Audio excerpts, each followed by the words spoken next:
오늘은 정체성 회복 시리즈 네 번째 시간입니다. 오늘 우리가 살아가는 이 세상은 마치 이름표 전쟁터라고 말할 수 있는 그런 상황이죠. 다시 말하면 나를 수식하는, 나를 설명하는, 나를 드러내는 그런 이름표들의 전시장이다라고 해도 과언이 아닐 겁니다. 우리는 태어나면서부터 수많은 이름표들을 가슴에 달고 살아가지요. 처음에는 부모의 기대가 담긴 이름표를 달고 학교에 들어가면 성적표라는 이름표를 달지요. 사회에 나오면 직함과 연봉이라고 하는 이름표를 달게 됩니다. 사람들은 서로가 서로를 만날 때에 그 사람의 그 존재 그 자체보다 그가 어떤 이름표를 붙이고 있는지를 먼저 살피는 경우가 있는 것을 보게 됩니다. 그가 그를 수식하는 그 이름표, 아파트의 평수, 자동차 브랜드, 심지어는 자녀들이 다니고 있는 대학의 이름까지도 그 사람을 수식하고 그 사람을 증명하는 이름표가 된다라고 하는 거예요. 이 이름표들은 그저 단순한 정보가 아닙니다. 그것은 우리를 서열화하고 가치를 매기는 아주 냉혹한 인생 등급표가 되기도 하는 것을 보게 됩니다. 우리는 이 전쟁터에서 매일 숨가쁘게 살아가고 있지 않습니까? 남들보다 조금 더 화려한 이름표를 달기 위해서 잠도 줄이고 자존심을 꺾으며 발버둥 치고 살아가고 있다는 거죠. 어떤 좋은 성과를 내면 잠시 안도하며 나는 정말 쓸모있는 사람이구나 그런 생각으로 스스로 위로를 받기도 합니다. 그러다가 어떤 결과가 좋지 않게 되어지면 다시 말하면 그 이름표가 떨어져 버리는 날에는 곧바로 이제 내 인생 끝난 것이 아닌가 그런 공포와 허무에 사로잡히게 되는 것을 봅니다. 우리는 가끔 연예인들이 이 세상을 등지는 경우를 보게 되죠. 저렇게 화려한 스포트라이트를 받았던 사람이 저렇게 이쁘고 아름다운 젊은 나이에 왜 저런 결정을 하게 되었을까? 그가 가졌던 이름표가 있습니다. 화려한 이름표들. 어느 순간 그 이름표가 나에게서 떨어졌다고 생각할 때에 그것을 견디지 못하고 내 인생 끝났다라고 생각해서 공포와 허무에 사로잡히고 우울감에 사로잡혀서 그런 결정을 내리는 경우를 우리는 본다라는 거죠. 자, 그런데 더 무서운 일은 우리가 이 가짜 이름표들을 나 자신 존재와 동일시한다는 것, 그게 문제라는 거죠. 여러분, 세상이 나에게 붙여준 여러 가지 낙인들이 있을지도 모릅니다. 너는 대학도 못 갔고, 너는 실패했고, 너는 나이도 많아 이제 늙었고, 너는 이제 별로 쓸모없는 사람이다 라고 하는 그 낙인들이 세상의 그 시선 가운데 우리가 느껴지지 않습니까? 그럴 때 어느새 그 모든 낙인들을 내 영혼의 이름으로 받아들이기 시작하는 것, 여러분 이게 정말 두려운 일이 아닐 수 없다라고 하는 겁니다. 오늘 본문 에베소서 2장은 바로 이런 이름표 전쟁에 지쳐버린 우리들에게 근본적인 질문을 던지고 있다는 사실입니다. 과연 당신의 진짜 이름은 무엇이냐? 과연 진짜 당신을 수식하는 이름표는 무엇인가? 라고 하는 것을 우리에게 묻고 있다는 거예요. 여러분은 어떤 존재입니까? 나는 어떤 존재인가? 이 존재론던 질문을 오늘 우리는 이 에베소서 2장을 통해서 우리는 하게 되어집니다. 여러분은 과거에 실수로 정의된 사람입니까? 과거에 나는 대학도 못 갔고, 과거에 나는 사업도 실패했고, 과거에 나는 무엇도 실패했고, 과거에 나는 어떤 것을 실패한 그 실패한 과거가 정의하고 있는 지금 나가 아닌가? 아니면 그런 나인가? 아니면 창조주 하나님의 손길로 나는 너를 사랑하는 존재다, 나는 너를 귀하게 여긴다라는 하나님의 정의에 의해서 정의된 사람인가? 오늘 우리는 이 물음을 우리 자신에게 던져야 될 줄로 믿습니다. 오늘 말씀을 통해서 세상의 이 가짜 이름표들을 하나씩 다 떼어내버리고 하나님이 우리 영혼 깊숙하게 새겨두신 참된 정체성을 회복하는 귀한 은혜가 있기를 주님의 이름으로 축복합니다. 자, 오늘 우리가 이제 본문으로 돌아가서 오늘 본문의 저자 사도 바울은 이 먼저 우리에게 주시는 하나님의 은혜의 영광을 말하기 전에 마치 우리가 거울을 비추어 나 자신을 보게 하듯이 우리의 적나라한 과거를 직면하도록 만들고 있는 것을 보게 됩니다. 자, 1절 말씀을 함께 읽어보겠습니다. 시작. 그는 허물과 죄로 죽었던 너희를 살리셨도다. 여러분, 오늘 우리들의 과거 이전에 하나님의 영광을 받기 이전에 우리의 모습을 적나라하게 드러내는데 어떻다? 허물과 죄로 인하여 죽은 존재라고 말하고 있다는 거예요. 바울은 우리를 좀 아팠던 존재다, 도덕적으로 좀 연약한 존재다, 이래 말하지 않습니다. 단호하게 죽었다라고 말한다고 말해요. 과거의 허물과 죄로 너희는 죽은 존재다라는 얘기예요. 이것은 영적인 시체 상태에 있다라는 거예요. 다 시체 덩어리라는 거예요. 여러분, 시체는 스스로 움직일 수 없습니다. 아무리 맛있는 음식을 갖다 대도, 아무리 화려한 옷을 입혀도 반응을 보일 수 없는 존재가 시체입니다. 생명의 근원이신 하나님과 관계가 완전히 단절되어 버린 그 존재는 바로 이와 같이 세상의 어떤 반응에도 움직이지 못하는 시체와 같은 죽은 존재라고 성경은 말하고 있어요. 과거에 우리가 그런 존재였다라는 거예요. 허물과 죄로 인하여 죽었던 존재라는 거예요. 우리는 종종 그런 생각을 하죠. 야, 나는 법 없어도 살 수 있는 사람이야. 나는 지금까지 남들 잘 도우면서 난 그렇게 착한 일 하며 살았어.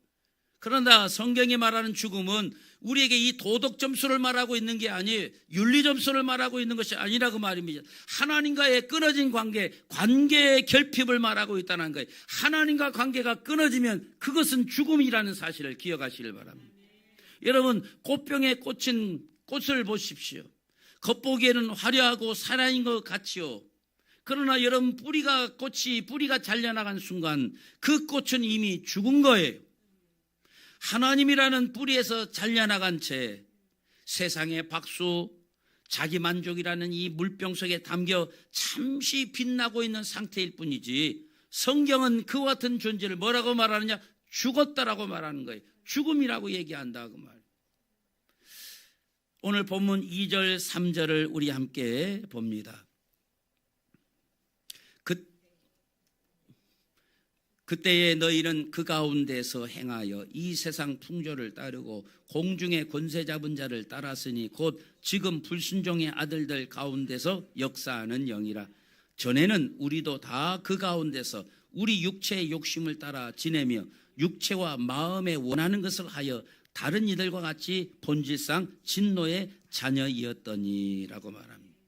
자, 여기 보니까 우리가 예전에 우리의 삶이 어떻다는 거예요. 허물과 죄로 죽었던 우리들이 허물과 죄로 죽었던 결과로 이런 삶을 살게 되었다라는 거예요. 이런 삶이 무엇입니까? 세상의 풍조를 따르고 공중의 권세자를 따라다니고 불순종의 아들들 가운데 불순종하며 살아가고 육체의 욕심을 따라 살아가고 육체와 마음이 원하는 욕망을 따라서 살아갔던, 그래서 결국 본질상 진노의 자녀의 삶을 우리가 살았다라는 거예요. 이전에 우리가. 여러분, 허물과 죄로 죽은 자들의 특징이 뭔지 아십니까? 바로 이런 세력에 노예가 되어 끌려다니고 있다라는 거예요. 여러분, 이 세 가지 세력이 있는데 어떤 세력을 말합니까? 여기 보면 세상 풍조를 따라간다라는 거예요. 여러분, 세상 풍조라는 게 뭐예요? 세상 유행 따라가는 거예요. 야, 세상 사람이 다 그렇게 사니까 나도 그렇게 살아야 된다. 세상 사람들이 다 그렇게 좋은 집, 좋은 옷, 좋은 차 사는 것, 그래야 세상에서 알아주고, 그러니까 우리도 나도 그런 삶을 살아야 성공하는 사람이라고 생각하는 이 세상 풍조들, 남들 다 그렇게 사니까 다시 말하면 유행의 노예죠. 여기 공중 권세 잡은 자를 따라다니게 됩니다. 공중의 권세 잡은 자가 누굽니까? 어둠의 영들입니다. 어둠의 영이 지배하는 삶이라는 게 무엇입니까? 여러분, 어둠이 특정 짓는 삶이라는 게 뭡니까? 우리가 우스갯소리, 자, 쟤는 어둠의 자식이야. 쟤는 어둠 속에서 살아. 이 어둠이 상징한 게 무엇입니까? 죄, 타락, 욕망, 범죄, 이런 것들 아니겠습니까? 바로 공중의 권세 잡은 자들은 바로 어둠의 영이 지배하는 그 가치관을 가지고 살아가는 노예가 되었다, 그 말이죠. 누가? 예전에 우리가 허물과 죄로 죽었던 우리들의 삶이 이러했다라는 거예요. 세 번째로는 육체의 욕심을 따라 살아갑니다. 여기 보니까 육체의 욕심을 따라 지내. 육체의 욕심을 따라 산다는 건 내 육신이 하고 싶은 거 하는 거예요. 음란하고 정욕적이고 세속적이고 또 이런 것들, 육체가 욕망이 원하는 대로 그렇게 끌려가며 살았다고 말이죠. 그래서 결국 허물과 죄로 죽었던 우리는 이런 세 가지 세력의 노예가 되어 살다 보니까 어떻게 되냐? 본질상 진노의 자녀일 수밖에 없었다라는 거예요. 그게 우리의 이전, 은혜 받기 이전에 우리들의 모습이었다라는 거예요. 여러분 정말 그렇지 않습니까? 우리 다 인정욕구에 목마르지요. 뭔가 하면 다 인정해 주길 바랍니다. 박수 쳐 주길 바라고 잘한다 소리 듣고 싶어 하죠. 끊임없이 인정욕구에 매여서 끊임없이 타인과 비교하고 그렇게 타인과 비교하면서 나를 드러내고 나를 증명하려고 발버둥치던 삶. 바울은 그 상태를 한마디로 뭐라고 말한다? 본질상 진노의 자녀라, 그렇게 정의를 하고 있다라는 거예요. 여러분, 이 참혹한 영적 사망 진단서를 우리는 받았다고 말이죠. 우리는 본질상 진노의 자녀가 되었고 허물과 죄로 죽었던 우리들이었다. 여러분, 이 영적 사망 진단서를 정직하게 인정하십시오. 나는 그렇지 않다고 하지 말고 나는 죽었던 존재라. 이 영적 사망 진단서를 인정할 때 비로소 하나님은 우리에게 하나님의 은혜가 얼마나 압도적인지를 깨닫게 하신다는 사실을 기억하시길 바랍니다. 바로 이 절망의 수렁에서 하나님은 놀라운 반전의 선언을 우리에게 하십니다. 10절입니다. 우리 다 같이 읽겠습니다. 시작. 우리는 그가 지으심을 받은 자니 그랬어요. 자, 여기 보면 만드신 바라, 우리를 하나님 만드신 바, 여기 헬라어가 포이에마라고 말합니다. 이 포이에마라는 말은 공장에서 그냥 대량으로 막 찍어낸 제품이 아니라는 거예요. 예술가의 혼과 영감을 쏟아부어서 만든 이 세상에 단 하나밖에 없는 걸작품, 작품, 그것을 포이에마라 그런다고 말이죠. 여러분이 앉은 의자는 공장에서 만든 제품입니다. 똑같은 게 지금 여기 한 80개가 있잖아요. 이걸 제품이라고 그래요. 근데 작품은 무엇입니까? 이 세상에 딱 하나밖에 없어요.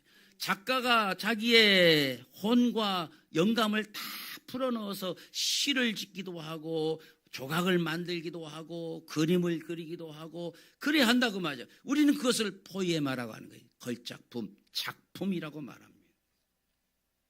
여러분, 오늘 우리는 이 하나님의 지으신 바라는 거예요. 하나님의 걸작품이라고, 하나님의 포이에마라고 성경은 말하고 있다는 사실을 기억하시길 바랍니다. 옆에 분에게 한번 선포해 주세요. 당신은 포이에마입니다. 그 다음에 반대에 당신은 걸작품입니다. 그게 우리의 존재예요. 여러분, 이 우리의 이 정체성을 가장 잘 보여주는 구약의 장면이 에레미야 18장에 나오는 토기장이의 비유예요. 에레미야 18장에 토기장이 비유가 나오는데 토기장이가 이렇게 진흙으로 그릇을 빚다가 그만 이게 막 돌아가고 땅바닥 툭툭 터져서 떨어져 버렸어요. 일그러져서 망가졌고 떨어졌다고 말하죠. 그러니까 우리 인간의 관점이라면 어떻게, 이거 못 쓰겠다, 진흙 버리고 다시 새 진흙을 아마 갖고 올 거예요. 이건 실패작이야. 인간에서 관점에 본다면 그 실패작이고 버려야 될 거라고 말이죠. 그런데 성경은 놀라운 말씀을 우리에게 주시는 거예요. 에레미야 18장 4절입니다. 진흙으로 만든 그릇이 토기장이의 손에서 터지며 그가 그것으로 자기에게 좋은 대로 다른 그릇을 만들더라. 우리는 터져버리고 망가져버린 진흙은 이거 쓸모없다, 쓰레기통에 버려버릴 텐데 우리 하나님은, 토기장의 하나님은 그러지 않는다는 거예요. 여러분, 이게 은혜의 핵심인 줄로 믿으시길 바랍니다. 하나님은 죄로 일그러져 버린 우리를 보시면서 이거 쓸모없다, 얘 오염되었다, 이거 폐기해라, 그렇게 버리지 않는다는 거예요. 실패한 인생을 쓰레기통에 던져버리듯이 그렇게 우리를 버리지 않는다고 말입니다. 오히려 그 깨진 진흙, 수치와 죄책감으로 짓이겨져 버린 그 진흙을 다시 모아서 그 물레 위에 올리시는 거예요. 그리고 당신의 따뜻한 체온이 담긴 손으로 다시 우리를 만들어 가시기 시작한다 그 말이에요. 여러분, 지금 여러분이 겪고 계시는 어떤 이별의 상처, 또 여러분 물질의 고통, 여러 가지 아픔들이 있을지도 모르겠습니다.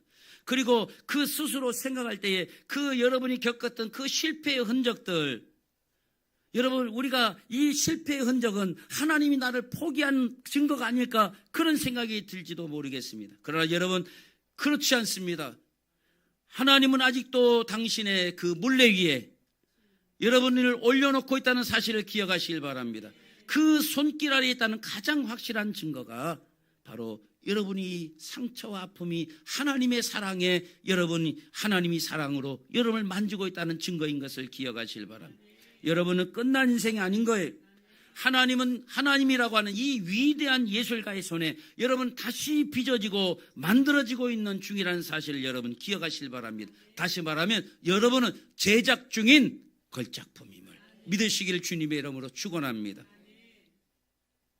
자, 이 모든 회복은 4절의 위대한 반전 접속사에서 시작됩니다. 그러나 우리 개역 성경에는 이 접속사가 빠져 있어요. 근데 원문에는 이 그러나가 있어요. 그래서 표준 세번역이나 다른 성경에 보면 그러나 하나님은 이렇게 다 그렇게 다른 성경 번역이 되어 있습니다.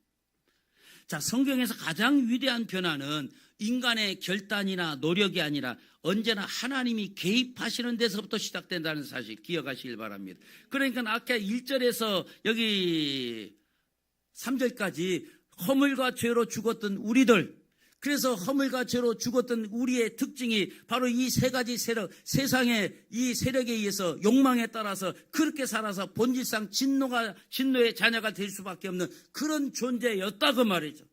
그러나 하나님은, 그렇지만 하나님은 그런 우리의 인생의 과거 가운데 완전히 뒤바꾸는 회복의 역사, 반전의 역사를 만드는 그 단어가 그러나예요.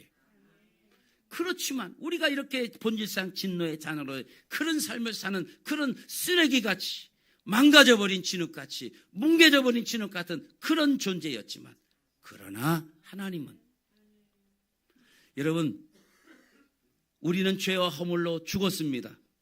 그러나 하나님은 긍휼이 풍성하셨습니다. 그래서 긍휼이 풍성하신 하나님은, 우리는 진노의 자녀였습니다. 그러나 하나님은 우리를 사랑하셨습니다. 여러분, 이 은혜의 성격을 바울은 8절에서 명확하게 합니다. 8절, 오늘 우리가 하나님께 암송해 드렸잖아요. 시작. 너희는 그 은혜에 의하여 믿음으로 말미암아 구원을 받았으니 이것은 너희에게서 난 것이 아니요 하나님의 선물이라. 행위에서 난 것이 아니 누구든지 자랑치 못하게 하려 함이라 그랬어요. 여러분, 이게 하나님의 놀라우신 은혜라고 말이죠. 다시 말하면 하나님이 우리를 이 구원을 선물로 주셨다라는 거예요. 여러분, 선물과 보상의 차이를 아십니까? 보상은 내가 일한 대가로 받는 게 보상입니다. 다시 말하면 내가 잘해야 받는 거예요.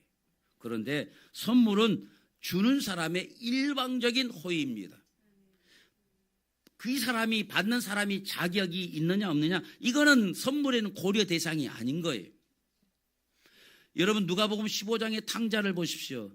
여러분, 이 탕자는 아버지 재산 다 가지고 나가 탕진해버리고 돼지 쥐염려기를 먹다가 여러분 결국 비참하게 아버지께로 돌아오죠. 그 탕자는 자기 스스로 이 아들의 이름표를 떼버렸어요.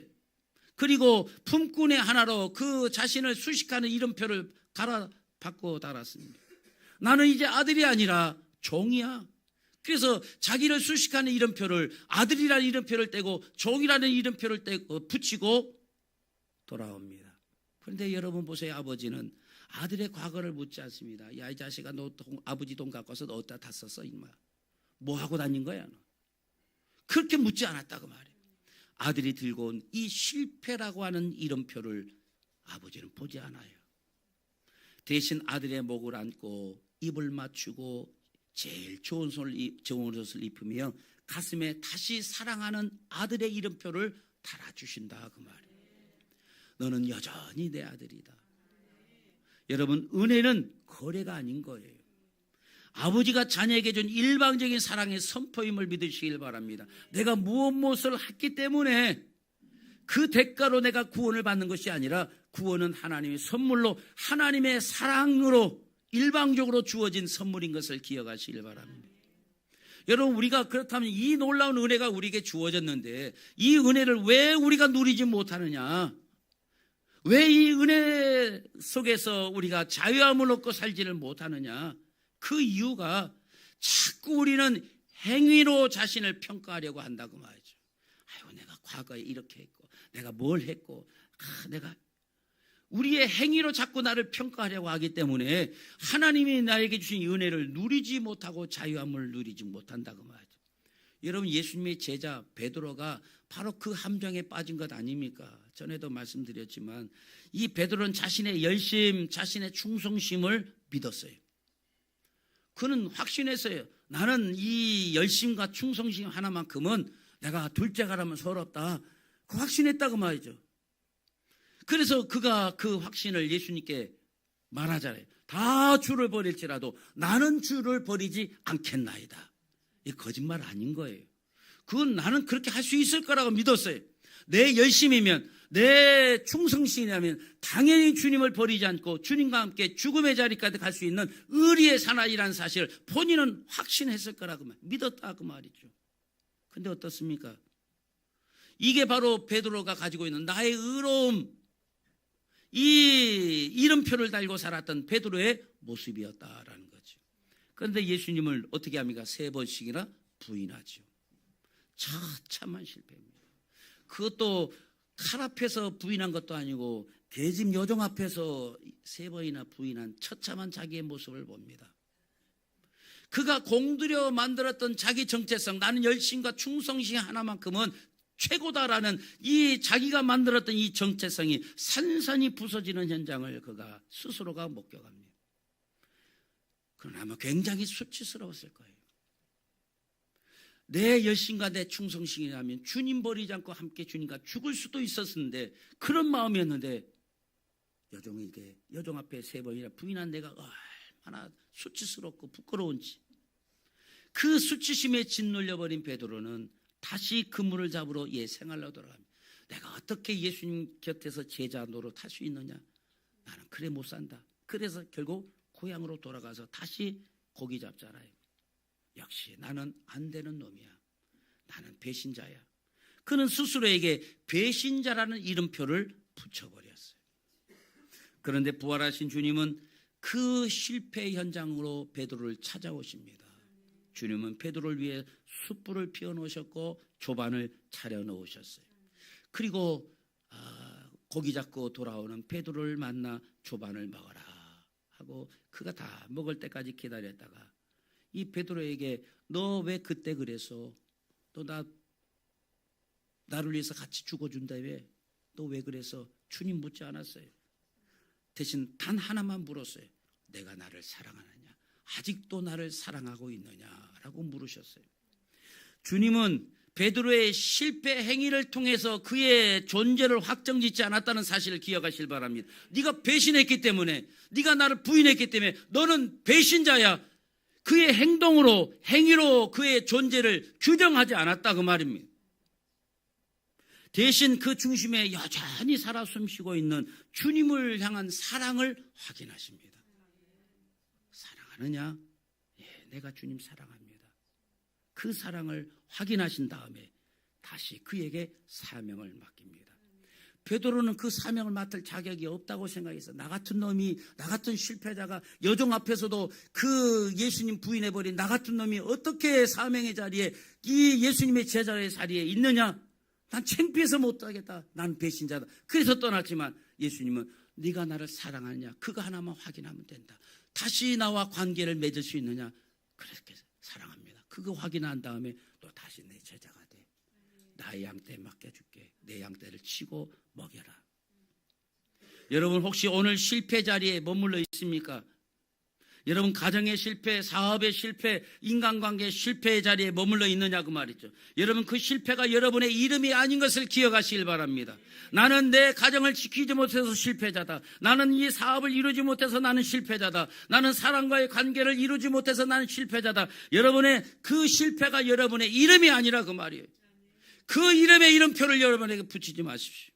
여러분을 다시 부르시는 주님의 그 사랑이 여러분의 이름표인 것을 믿으시길 바랍니다. 난 다시 주님의 사랑을 받는 존재다. 난 주님의 사랑으로 사명을 맡은 존재다. 이게 여러분의 새로운 이름표인 것을 믿으시길 바랍니다. 오늘날 많은 성도들이 이 탈진, 번아웃 상태에 빠지기도 하고 가면증후군이라고 그러죠. 마스크 신드롬이라고 하는 가면증후군에 빠지기도 합니다. 이게 무슨 말이냐? 뭔가 내가 이 세상에서 열심히 성과를 내어야만 내 존재감을 드러낸다고 생각한다고 말이죠.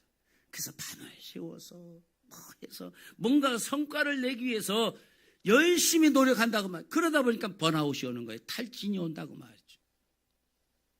또 가면증후군에 시달립니다. 마스크 신드롬. 사람들이 내 진짜 모습을 알면 실망할 거예요. 왜냐? 나는 나를 아니까. 그래서 나의 추악하고 더러운 나를 드러내지 않기 위해서 가면을 씁니다. 교회에서는 집사고 권사인데 사실 내 속은 다 썩어 있다고 말이죠. 난 자격이 없어. 이것이 들킬까 봐 생겨난 두려움. 그래서 가면을 쓰는 거예요. 바로 현대인들은 바로 이런 번아웃과 가면증후군에 시달리고 있다는 거예요. 그런데 복음은 우리에게 말합니다.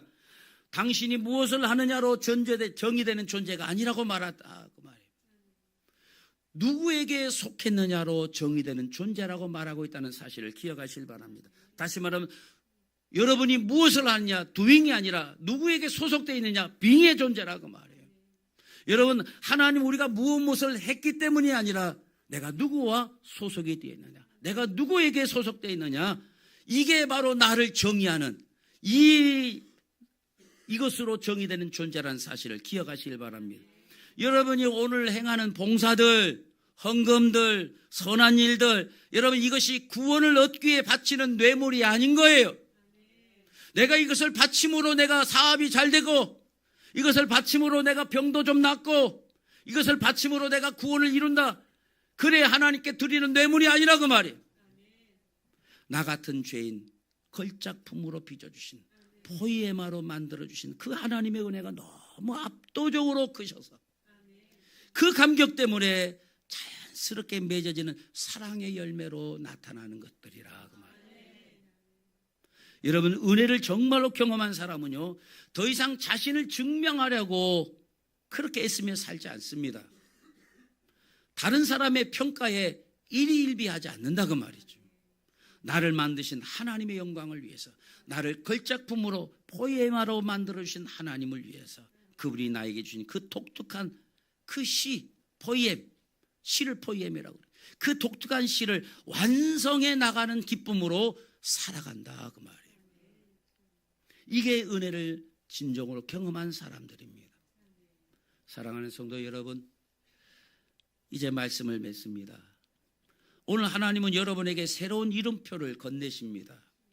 세상이 붙여준 낙오자, 실패자, 너는 아무것도 특별한 것이 없는 평범한 사람, 이런 낡은 이름표, 여러분 이제는 과감히 다 떼버리시길 바랍니다.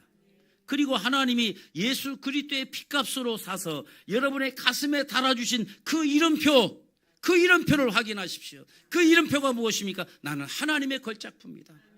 나는 은혜로, 하나님의 은혜로 다시 지어진 존재다. 다시 빚어진 존재다. 다시 만들어진 존재다. 이 이름표를 다시 확인하시기를 주님의 이름으로 축원합니다. 여러분, 우리는 아직 완성되지 않았습니다. 권사님 아마 목사님 무슨 소리예요? 내 나이 90인데 이제 갈 때가 왔다. 여러분의 인생 아직 완성되지 않았다고 말이에요. 여전히 우리는 넘어지고 때로는 진흙탕에 구르기도 한다고 말이에요. 그런데 여러분 기억하세요. 우리는 결코 버려진 존재가 아니라는 거예요. 토기장이 되시는 하나님은 지금도 물레 위에서 여러분을 가장 아름다운 모습으로 빚고 계신다는 사실을 기억하시길 바랍니다. 여러분, 우리가 살다 보면 비바람이 불고 때로는 막 불가마 속을 지나는 것 같은 그런 고난이 여러분 있지요. 여러분 아마 지금도 그런 고난 가운데 있는 분이 계실지도 모르겠습니다. 그러나 그것은 여러분을 더 단단하게 아름다운 걸작품으로 완성시키려는 토기장의 견고한 정교한 손길인 것을 기억하시길 바랍니다. 그렇게 토기장인을 우리를 빚어서 거기에 비바람과 같은 유약을 바르고 그야말로 뜨거운 불가마 같은 곳에 들어가서 그것을 구원해서 찬란한 도자기로 아름다운 포에마 걸작품으로 만드신다고 말이에요. 그냥 공장에 찍어내는 거죠. 팍팍 찍어내는 작품으로 만드시지 않고 하나 빚어가면서 그렇게 만드신 우리는 걸작품인 거예요. 오늘 이 은혜의 손길을 신뢰하며 여러분 다시 일어서시기를 바랍니다.